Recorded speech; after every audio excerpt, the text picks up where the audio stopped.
was because you were involved in the search for my brother. I was. Can you tell me a little bit about that? Strange case. 3 things to look for.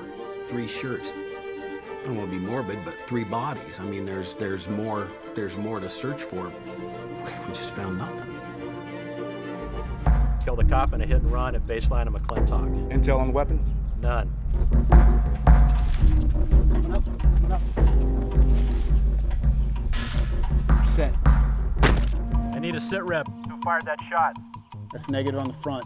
Dispatch, find out What the hell they're doing in the back? This is dispatch. Can I get a radio check on 2? Don't make excuses. When I'm talking about excuses, we've touched on, taking the physical fitness test. It applies with the written test as well. In some cases, as you leave, you'll have your test graded right then and there so that you know whether you passed or you didn't pass.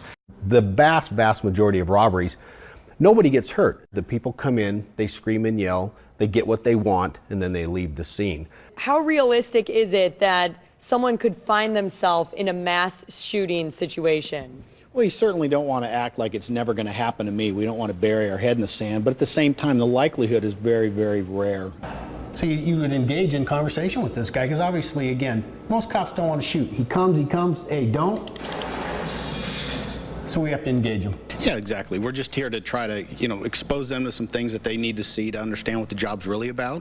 We get into some issues with some of the training that you see behind us with some judgmental firearms training. There doesn't seem to be much of a pattern with regard to days, hours, vehicles struck. Retired Tempe Police Sergeant Kevin Boontjer says one of the first questions investigators would ask is what is the trajectory of the bullets? It starts to whittle down. Do we think it's a mobile shooter, or do we think it's someone who's stationary? Some are practicing just a flail move to where they just try to, as soon as they know the taser deploys, they flail an arm or two to try to break the leads, or they'll stop, drop, and roll. They'll fall down and do a roll motion, and that will pull the leads apart as well.